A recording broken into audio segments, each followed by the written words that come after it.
Hello everyone, welcome back to Lily with Twirls, and I'm Lily with Twirls. Now in today's video, I'm not going to be doing my makeup or talking about any ghost stories.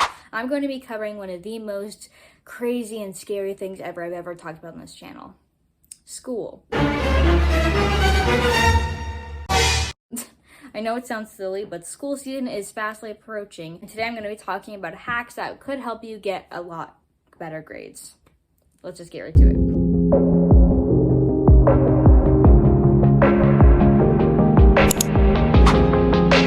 Number one, organization is key. Now, for me, organization is one of the best things you can possibly do for yourself when it comes to like working on schools and studies and all these different assignments, because especially if you're in like upper school, like high school or college level, organization will save you so much, especially if you have multiple teachers that you have to have multiple assignments for. Now, for me, when I'm not organized, I get very backed up with assignments and it just is a nightmare to deal with. So I would recommend investing in a very good planner. Planners are something you can always have to look back on to make sure you're not getting backed up with dates and you know when an assignment is going to be due. So the other day I went to Barnes & Noble's and I got myself a good planner, because I'm just the type of person, like when I have cute stationery, it makes me so much more motivated to do stuff. I don't know why. I always just love stationery.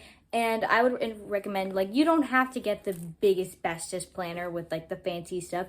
You could literally, I'm pretty sure, get them at the dollar store. So planners are a really lifesaver for me, because I can look back at dates and think, oh yeah, that's when that was due, and I can just not get backed up, because planners, like I said, they're really good.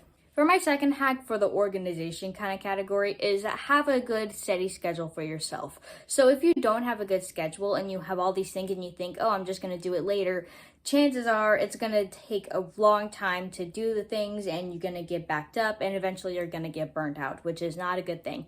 So I would recommend having a good schedule set in place for yourself. So for me, having a nice schedule, like even if it's just in my head, knowing when I need to do things and when, is a really good thing for me, because it makes me feel less stressed knowing that I most likely will take care of those things when that schedule is set in place, so I won't have to worry about it. One kind of hack with this that you don't have to do, but it honestly works for me, is getting things done right then and there. You don't have to do a 500-page word essay. I'm not saying you have to do that then, but I usually, if I'm having an assignment or some sort of project, I usually try to get it done in the first couple days, because it is so nice for me knowing that I won't have to worry about it. And knowing me, I also forget things really easily. So knowing that, just always kind of having that in the back of my head, knowing I finished that and completed that, is usually really like less stressful for me.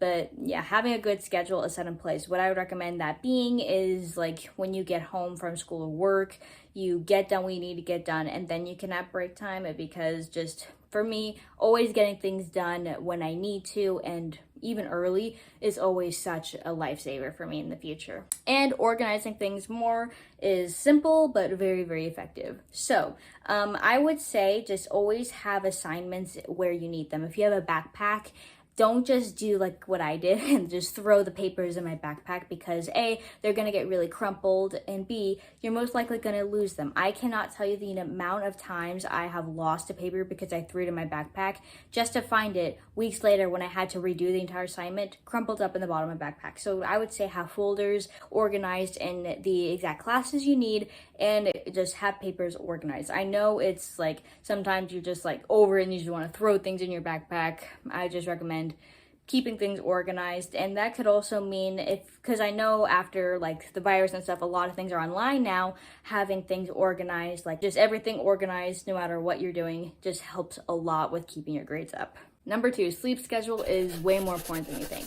So, I know when you think of school, sleeping isn't something that the first thing that comes to your mind, but it actually has way more an effect of your overall efficiency at school than you may think. So how many times have you not gone to bed on a good time the night before, and then you get to school exhausted because you haven't had a good sleep schedule, and then you like have too much caffeine? Yeah.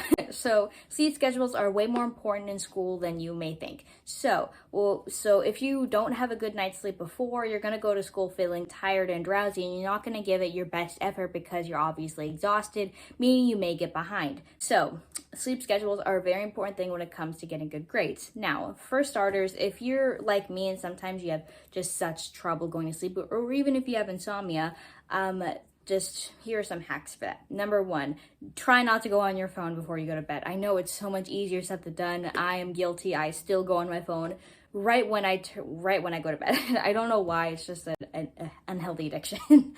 But if you didn't know, phones like cell phones and electronics create blue light, which can stop your body's natural production of melatonin, which then can affect your sleep schedule, meaning you're trying to fall asleep but you just can't because you're not tired.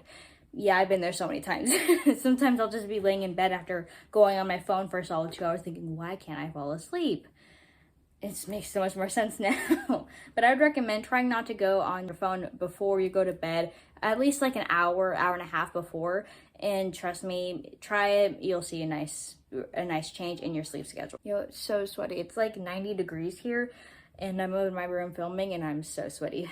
Gotta push through. One thing I would recommend is if you're not on your phone and you're wondering what you can do before you go to bed, I would recommend reading or meditating. So meditating helps you just relax and get into a nice peace of mind before you go to bed, especially if you're like me and you stress before you go to bed. Meditating can just ground you and help you. Now, I used to not really do meditation that much, and then but then as I started getting more and more anxiety, meditating is actually something that can really help. It's something I honestly forget to do most of the time, but meditating just helps you relax, gets you a nice breathing rhythm, which can then thus help you fall asleep. It can help you sleep better, thus having a better performance at school. Now, also reading is a really good thing.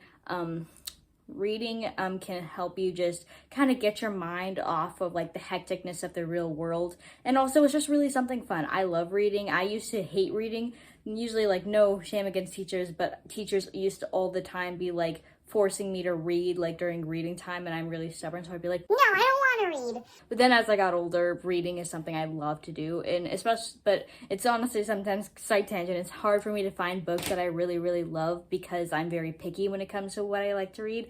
But yeah, but reading just is something that can just help relax you, distract you, especially if you light a nice candle. Candles, I forgot what it's called, but candles do release like a light that's good for sleeping, I'm pretty sure. But just having a nice candle, especially if it's like Bath and Body Works candles, are so good.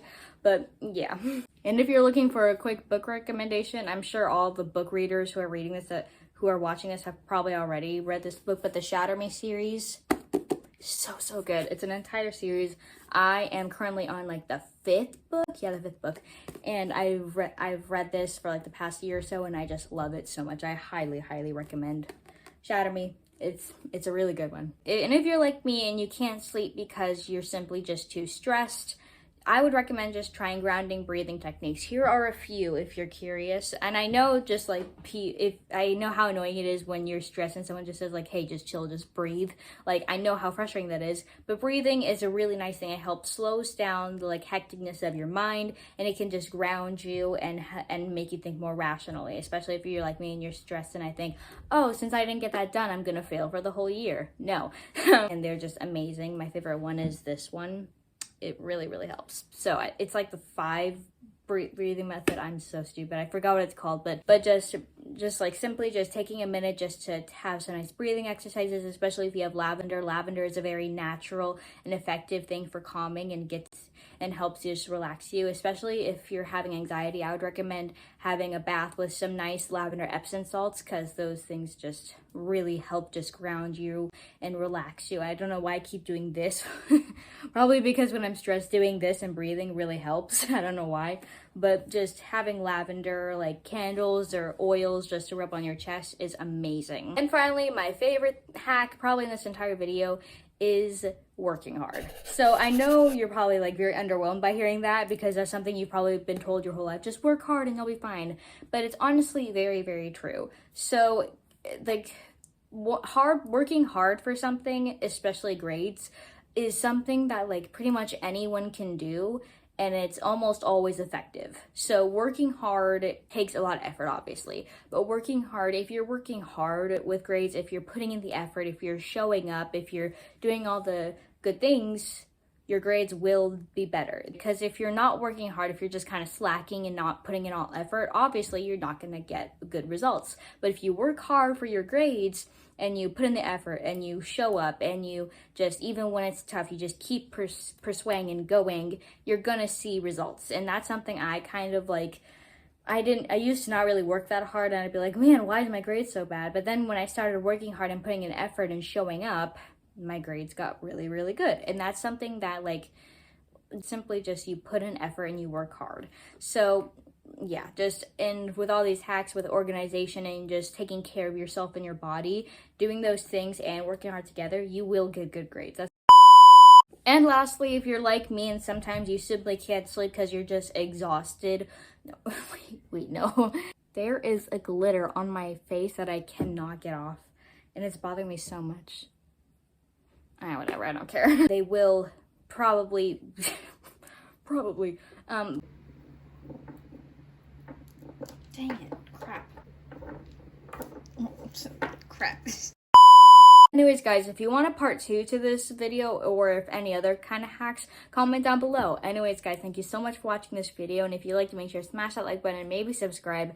Anyways, guys, I love you so much, and don't worry, you can survive this next school year. I know it's hard, it's stressful, but you just can do this. Just remember, you can do this. Anyways, guys, I love you so much, and I'll see you in my next video. Bye!